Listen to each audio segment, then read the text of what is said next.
Welcome to RuralStrong, where we talk real challenges and bold solutions in rural economic development. I'm your host, Joe Barker. Let's get into it. Welcome to RuralStrong. This is your podcast host, Joe Barker, and we're speaking to you today from the Southwest Tennessee Development District podcast studio in beautiful downtown Jackson, Tennessee. And we've got a great guest today. We've got Dr. Charlie Martinez, who is an assistant professor and extension economist in the Department of Agriculture and Resource Economics at the University of Tennessee. He also serves as the director of the UT Center of Farm Management. His research and extension programming involves the fields of farm and financial management, experimental economics, livestock, and meat market economics and policy. Dr. Martinez, sounds like you're a busy man. Yeah, that's one way to put it. I always tell people I wear a lot of different hats, and it just depends upon what day, what hat I'm wearing. Well, tell our listeners a little bit about your journey from the great state of Texas to the University of Tennessee. Yeah, it's been quite a journey in a short period of time. So I grew up about 30 minutes south of Dallas, mainly around cow-calf type operation. Started out with just having a couple of cows and my parents and my grandfather having cows. And then that spurred on to become more seed stock based, where we actually had Simmental influenced cattle. And during that time, we were showing cattle and stuff in high school, and I did a lot of that. But my big passion was baseball. And I thought, at 17, I was going to be the next Pudge Rodriguez, if anyone knows who that is. In my opinion, he's the best catcher to ever live. Well. He's close to my favorite, Yadier Molina, but go ahead. Hey, Molina was good too. Yes. But so I thought I was going to play baseball forever. And I went to Texas A&M University, Kingsville, down in South Texas, in hopes of playing baseball. And that was short-lived, and I actually ended up staying down there, though, and I did livestock judging and meat judging there at the university, and I actually worked in the meat lab for 3 years, and sprinkling in some internships here and there. The biggest ones that had impact on me were working for Cargill cattle feeders in Bovina, Texas, and I thought that's where I was going to end up being. I thought I was going to work in the feeding sector of the supply chain, and had everything planned out. And as things go, you can have everything planned, and everything kind of takes a left-hand turn sometimes. And one of the opportunities for me was to go to Texas A&M to study under Dr. David Anderson, and specifically looking at livestock economics and getting a master's in that. Well, again, a year into that, I took a left-hand turn, and I switched over to a straight-through PhD program, and so I only have a master. I only have a bachelor's and a master's. A bachelor's and a PhD, and I was there for 5 years. And one of the things that came up was the job here at University of Tennessee. And when I applied, I thought it was going to be good practice for me, because I didn't think I'd had a shot. And then fast forward a couple of weeks later, after my interview, I ended up getting offered the job, and I came here to Tennessee in January of 2020, and then COVID hit. So I had to sit at home for a little bit because I could not get out on farms. I didn't know anybody, and so we worked with what we had. And then in that fall, I started going out and meeting people and visiting farms and working with folks. And fast forward now to almost 6 years later, I have my hands in a lot of different pies when it comes to research and extension programming. And it's one of the best things ever coming here to Tennessee. Well, we're excited to have you in Knoxville at our flagship university and being part of the University of Tennessee.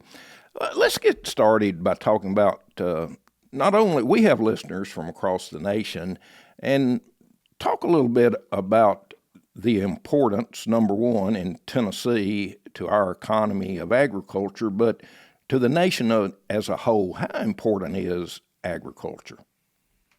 Man, that's a question that I think drives some of the passion that I have for my career. In my opinion, agriculture is the backbone of our nation.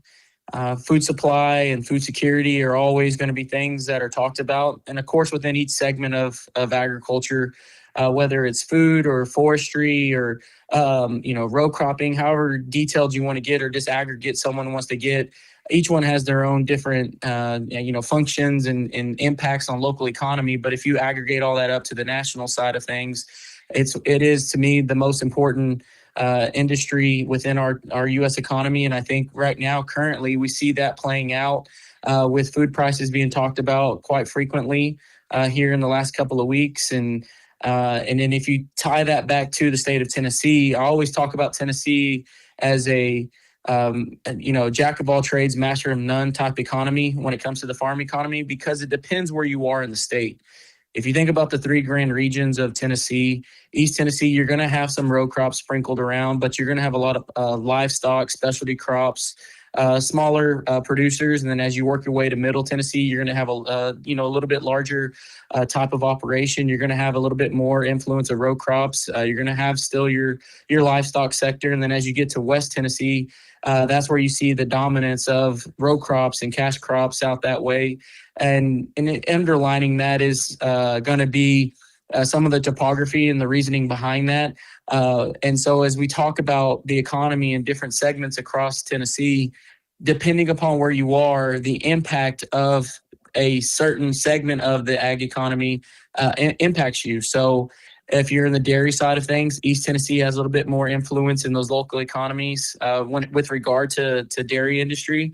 And then as as you get to the west side, it's the row crops. They're going to have a lot more impact on local economies. And so it kind of depends where you are in the state, but I would still say we know that Tennessee agriculture is the number one segment of our economy. And so to me, it makes one of the cool things about my job, where we can help folks from across the state in various different ventures of agriculture. And there's always something to do, right? It's just like being a farmer or a producer. There's always something to do. And when it comes to what we do at the UT Extension, there's always something to do in terms of helping folks. Absolutely, and I'm from West Tennessee, that part of the state that is very dominant in agriculture and agricultural producers, and I grew up in a rural area in West Tennessee, and even though I did not grow up on a farm, when you grew up in a rural area, you knew about farm products and where farm products came from. I would dare say my grandchildren, who all live in the Nashville area, they probably think that a steak comes already packaged and they have no clue where it comes from. And do you think that's a real challenge? And do we need to do a better educational process of educating people about where our food source comes from? So you say that, and it's kind of funny.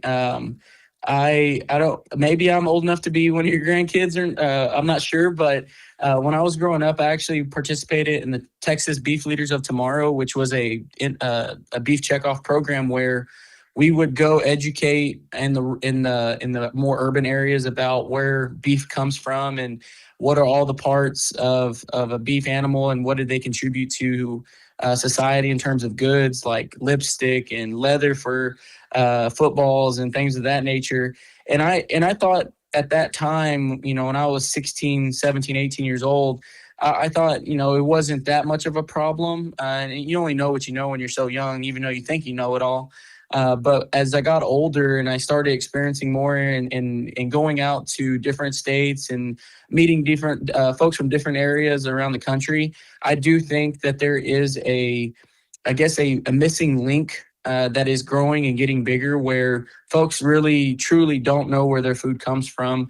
And I think a function of that is the marketing that gets put behind certain products in different waves. So when I was growing up, soy milk and things of that nature were being pushed. And then a couple of years ago, Beyond Meat was another big one, marketing push. And I think both of those have had different outcomes in terms of where they stand today in agriculture or in a marketplace. But I do think that there is not, I wouldn't call it a problem, but I would say a prevalence of a lack of knowledge when it comes to folks understanding not only where their food comes from, but how their food is, raised, whether it's livestock or how it's grown, if it's crops, and how ultimately it gets to them from farm to their table.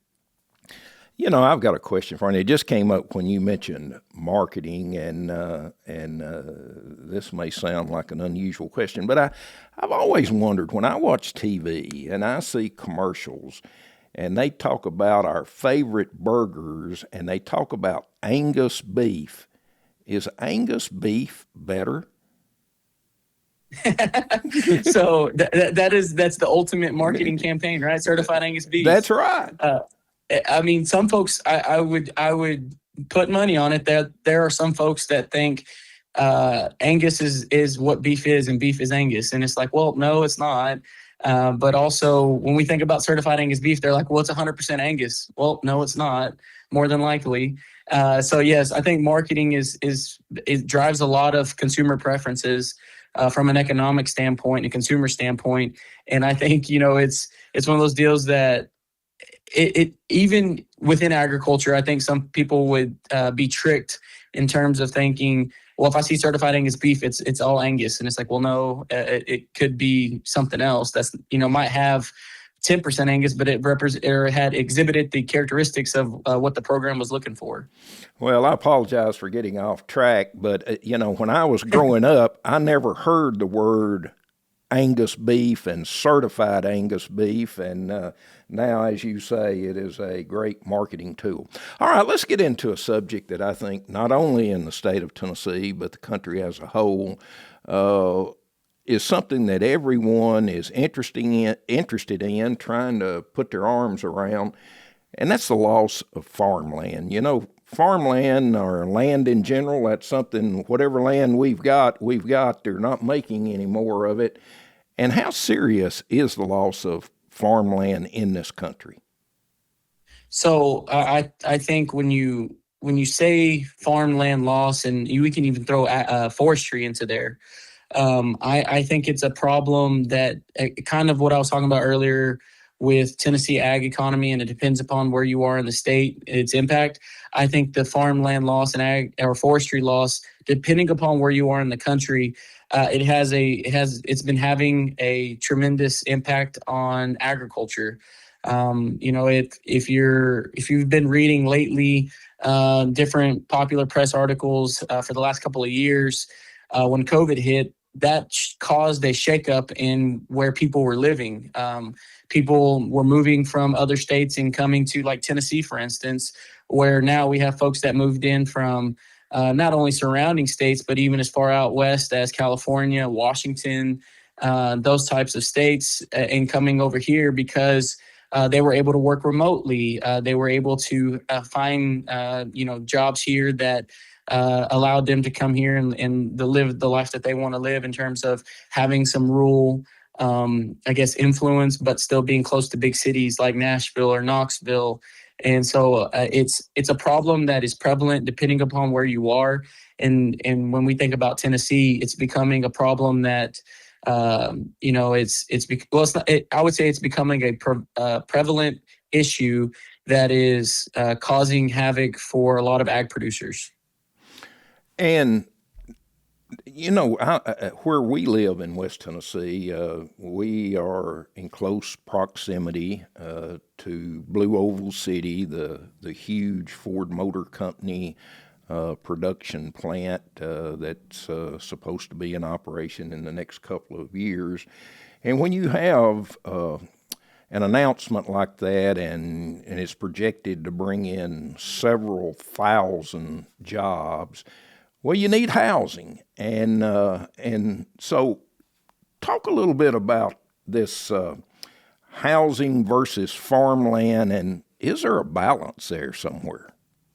Yeah. So one of the things that I guess a project that I'm probably most proud of, and I think will have the most impact for not only on my career, but having impact on people, was the farmland loss study that we did here at UTIA. I led a team of about 12 people that took about a year and a half, almost 2 years, to develop measurements of change throughout the state and drivers of change, and kind of forecasting where we thought everything was going here in the next 10 to 15 years. And one of the big ones was Blue Oval City. And the reason why that was huge was, as you mentioned, West Tennessee is home to a lot of agricultural land, really high quality soils. And when we think about that, it's also land that people like building things on, i.e., a Blue Oval City. Well, when you build a Blue Oval City, you got to have housing, you got to have other infrastructure like schools and parks and gas stations and grocery stores and everything else that goes along with a community. And I think Blue Oval City is seeing, or in that area around Blue Oval City, is starting to experience what other parts of the state, specifically in Middle and East Tennessee, have realized, that if you don't think about a balance of ag and forestry versus non-ag and forestry, you can get into a situation where not only does your local economy not only is your local economy adjusted, but also the way of life for those folks that live there currently also get adjusted. And there might be people that have to move out because that's not what they want for their quality of life, or they can't afford to live there anymore. And so there's a cause and effect of changing land from ag and forestry to non-ag and forestry like development. And I think West Tennessee is getting ready to start, or they're on the forefront of starting to experience that relative to Middle and East Tennessee. Well, then, what role does not only local government but state government play, Dr. Martinez, in trying to keep this balance with farmland and expansion of the housing and business market? Yeah, that's a great question. So part of that study, or on the tail end of that study, I did a lot of presentations throughout the state, whether it was at county mayors conventions or county planning meetings and conventions. I've met with many commissioners throughout the state, also property assessors. And when it comes to that question of, so how does local and state government play a role? That was always something that got asked at the tail end of my presentations, because, as you mentioned, they're not making any more land. And I always would end my presentation with, land is a limited resource.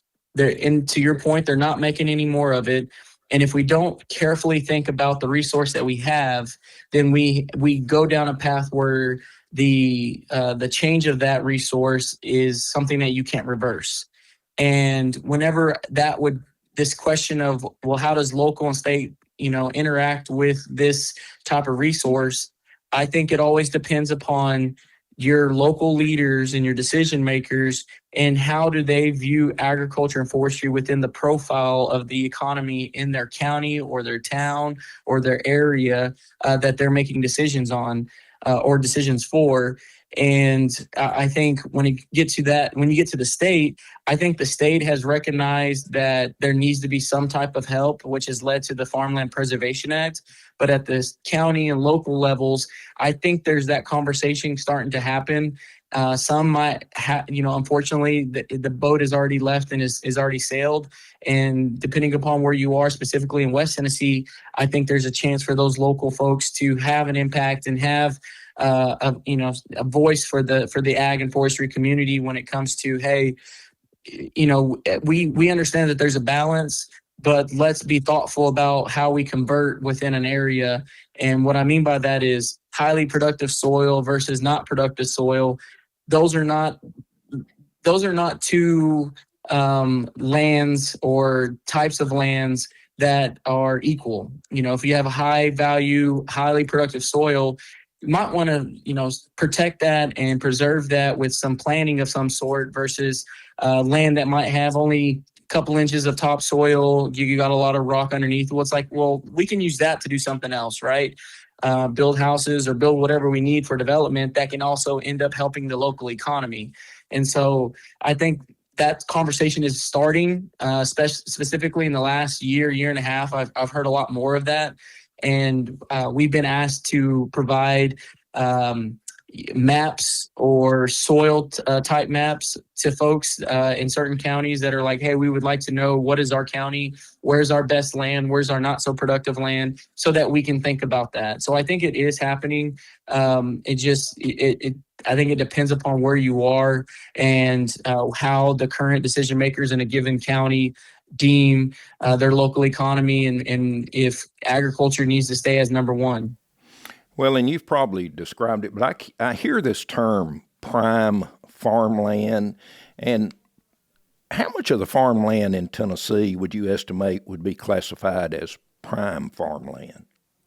So, what we use in our study is known as the Crop Productivity Index. And the index is made and published by USDA in cooperation with NRCS. And what they do is they actually, to a pretty minute to a pretty small level within each state, they provide a scale of soil from least productive to most productive. So in our conversation here, prime would be our most productive, and it's basically in 10 levels. So if we just think of 0 being least productive, 10 being the prime, our prime acreage out there is roughly in the ballpark of 15% throughout the state. But then if you back that down from 10, which is prime, to maybe 9 or 8, you get another 10 to 20%. And then as you get down to the least productive land, you'll find a lot more of that out in East Tennessee, where you have more mountain range and you have more shallow topsoils and things of that nature. Whereas if you're in West Tennessee is going to have a lot more of that prime farmland, because not only of just the topography, but a lot of producers have taken care of that land for so long with no-till practices, for instance, that they've really preserved the land to be really productive for agriculture production. Well, my brother-in-law farms several hundred acres in West Tennessee, and primarily corn and soybeans, and he and I have this conversation all the time because he's getting to the age where he's looking at what he's going to do, what his retirement plans are, and I guess it always comes back. He's a capitalist, and if you've got, and he's probably 20 miles from Blue Oval City. And if that investor wants to offer him more for that prime farmland that he can sell it for as prime farmland, it creates a real challenge. Would you agree? Yeah, that's become quite the conversation across the state in our meetings that we host with Extension, where I'll even use Hamilton County, Chattanooga. Folks are getting, multi-generational wealth offers for their land. And a lot of producers, they look at the land as their retirement fund.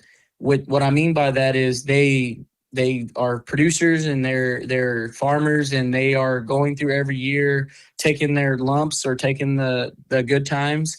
And at the end, they look at selling that farm as their retirement. And currently, we're in a time now where selling that farm to another person that wants to keep it in agriculture production has some challenges. And then you look on the other side of the equation, and you have a developer that's saying, hey, we'll give you 4 to 5 times what somebody that wants to keep it in agriculture is willing to give you. And that creates a hard decision for those landowners to say, do I want to keep it in agriculture production, or do I want to go ahead and make my retirement and be able to generate wealth for my family and generations to come? The University of Tennessee recently created a Center for Local Planning, and I think this was probably spurred on by the loss of farmland in Tennessee and seeing ways we might address that. Can you tell our listeners a little bit about this Center for Local Planning and how you see that playing out with the agricultural economy? Yes. So I think so. The Center for Local Planning. It was coming out of this last session. The governor approved funding for folks for a team of folks to get together to start thinking about local planning. And it was from a university side, you have IPS, which is the Institute of Public Service. You also have the Tennessee Municipal League, a part of it.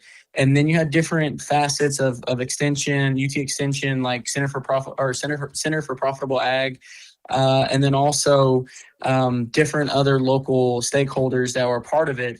And I think it came off of the I guess the discovery or the renewed interest in trying to think about local planning, not only from a city or town, but also county level. And we were talking about it earlier about, some counties are starting to think about that. The outcome or the desire to have such planning was hitting a roadblock where decision makers did not have the information or tools that they need, not only to make a decision or to aid them in decision making, but also to think about, okay, if we make this choice, what happens on the back end? What does that look like?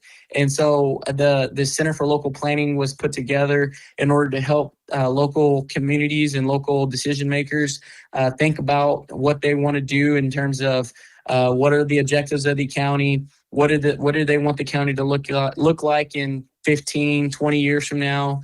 And I think it's going to have tremendous impact on counties that are wanting to preserve ag and forestry land, or counties that want to at least stay status quo with what they have, and think about not only agriculture, but even if you're going to have development or if you're going to have industry or commercial entities coming in, what does that mean for your local economy? What does that mean for the citizens of that economy or that county? And what does that look like into the future? And I think it's going to have tremendous impact. I'm excited to see the work that center does. I think that we'll work with them in terms of Center Farm Management because of the farmland law study and us keeping and maintaining databases for not only extension uses, but also research purposes. And so I think it's a move in the right direction in order to not only address ag and forestry land loss, but also just holistically thinking of a given county, thinking about planning moving into the future. Well, I know the development districts are looking forward to working with UT and with our local communities on making sure this Center for Local Planning is a success. All right, we're about at the end, and as you look into your crystal ball, is the future bright for agriculture in Tennessee and the nation as a whole? So I would say, given whatever I'm about to say as my answer, I would say right now, there's a lot of turbulent times in agriculture. If you're talking about tariffs or if you're talking about commodity prices, it has not been fun the last 2 years, basically, unless you're in livestock, where livestock are having the biggest revenues that they've seen ever. But I think I'm a true believer in letting markets work, and the markets will signal what needs to be done. And in the long run, agriculture's always been around. We are the number one, country when it comes to quality of food, quality and quantity in food. And I think that we'll always have a role in the world market. But I also think when we think about the future of agriculture for the next generation, and will we still have impact? I think that the answer is absolutely yes. I do think agriculture is the backbone of any thriving, economy. And for us in the U.S., we have the best economy and the best. We're in the best country in the world. And I think from that standpoint, agriculture will always have a seat at the table. The question's always going to be year to year, what are the challenges that we have to deal with, whether it's markets or drought or, some type of financial crisis. And, we've seen that in the 80s. Some people might say we're headed down that path right now. But agriculture is made up of people that know how to get through hard times. And I think if you just have that in the back of your head, and as Commissioner Hatch used to say, work like a farmer, I think our producers here in Tennessee do that better than any. And I think, agriculture is always going to be around. It's always going to be strong. The question's going to be year to year, what are the challenges that they have to deal with? And that's what not only UT Extension, but extension programs around the country are there for. Well, I've really thoroughly enjoyed our time and discussion talking about agriculture, and I think it'd be fun, Dr. Martinez, for you and I to get together and not only talk about agriculture, but talk a little baseball. And I've just completed one of my bucket list items, going to all 30 major league ballparks. So I've been to all 30. Jealous. And, I was telling my wife last night, I was watching a game on TV, that it's just neat to sit there in whatever stadium they're playing in. I've been there. So I think we have a lot in common, and I wish you the very best. Appreciate your time today. And finally, go Big Orange. Thank you so much for having me, and go Vols. Thanks for joining us on RuralStrong. If you found this helpful, share it, and follow the show for more insights from rural leaders making a real difference. Until next time, stay rural strong.